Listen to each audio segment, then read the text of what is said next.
Hello বন্ধুরা, আমি Saikat. Welcome to my new episode of my channel. তো আমি আজকে রিভিউ করতে চলেছি। কী নিয়ে রিভিউ করতে চলেছি অনেকেই হয়তো জানে, অনেকে হয়তো জানে না। কারণ এই সিনেমাটা যেটা রিভিউ করতে চলেছি সেটা আমি তেলেগুতে দেখলাম। হ্যাঁ বন্ধুরা, তেলেগুতে দেখলাম, কারণ এটা হিন্দি ডাব ভার্সন অ্যাভেলেবেল নেই, তাই অনেকে হয়তো এটা রিভিউ করেনি। তো আমি আজকে দুদিন আগে রিলিজ হওয়া রবিনহুড সিনেমার রিভিউ করতে চলেছি। আর এটা এখন মনে হয় আপাতত বাংলাতে কেউ রিভিউ করেনি, হিন্দিতে একজন করেছে, সে হয়তো তেলেগু জানে হালকা ফুলকা। আর দেখা যাক গল্পটা কেমন লেগেছে আমার। তো আমি যেহেতু তেলেগু অল্প অল্প বুঝতে পারি, কুঞ্চুম কুঞ্চুম তেলসু নেনু, তাই আমি কিছুটা হয়তো গল্পটা ধরতে পেরেছি। গল্পটা হচ্ছে রবিনহুড। রবিনহুড আমরা অনেকেই জানি, ছোটোবেলায় শুনেছি রবিনহুডের গল্প, যে গরিব দিকে দান করতো বড় লোকদের কাছ থেকে আদায় করে। তো এখানে যাদের ব্ল্যাক মানি, হ্যাঁ, কালো টাকা, কালো সম্পত্তি, সেগুলো নিজের কৌশলের মাধ্যমে আদায় করে গরিব দিকে সাহায্য করতো।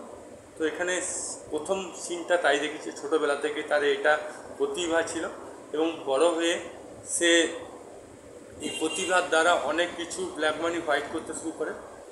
এবার অন্যদিকে যে এখানে নায়িকা চরিত্র অভিনয় করছে শ্রীলীলা, সে বিদেশে থাকে এবং সে ভারতে আসে। তার বিদেশে ভারত লাগে না এবং সে ভারতে আসে, এবং ভারতে আসার পর তার সিকিউরিটি দরকার, কেন বড় বিজনেসম্যানের মেয়ে, তার সিকিউরিটি দরকার। তো নকল সিকিউরিটি সেজে, হ্যাঁ, সিকিউরিটি গার্ড সেজে নিতিন আসে এবং টিম বানায়, এবং সেই নকল টিম ধীরে ধীরে আসল টিমে পরিণত হয়। এবং শেষ পর্যন্ত কি হয় সেটা জানতে গেলে 2 ঘন্টা 40 মিনিট আপনাকে এই ফিল্মটা সিনেমা ঘরে দেখতে হবে। এবার চলে যাই এইখানে মাইনাস পয়েন্ট কি প্লাস পয়েন্ট কি সব বলছি। তো প্লাস পয়েন্ট আমার যেটা লেগেছে, এখানে কোরিওগ্রাফি দারুণ হয়েছে। আমি ফিল্মটা দেখলাম, সবচেয়ে এখানে ভালো উন্নত মানের ক্যামেরা ব্যবহার করেছে, যদিও বেশি বাজেটের সিনেমা নয়, মাত্র 50 কোটি টাকা বাজেটের সিনেমা। তো এখানে যে কোরিওগ্রাফি এক নম্বর হয়েছে ভাই, এক নম্বর।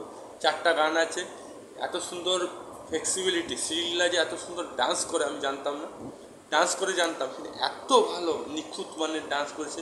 দ্বিতীয় কথা, আমার নাচগুলো স্লো মোশন, তারপরে ফ্লেক্সিবিলিটি দারুণ হয়েছে। মানে আমার তেলেগু সিনেমাতে এমনিতেই ভালো আলু অর্জুন ডান্স করে, এখন দেখছি নিতিনও ভালো ডান্স করছে। আর দ্বিতীয়, নিতিনও স্টাইল শিখে গেছে।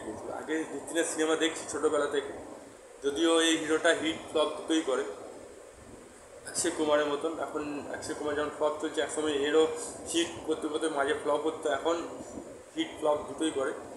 তো এই যে নিতিন যে স্টাইলগুলো শিখেছে, আলু অর্জুনের পর যদি কোনো স্টাইল কেউ মারে তো এই নিতিনই মারবে, এটাই আমার ধারণা।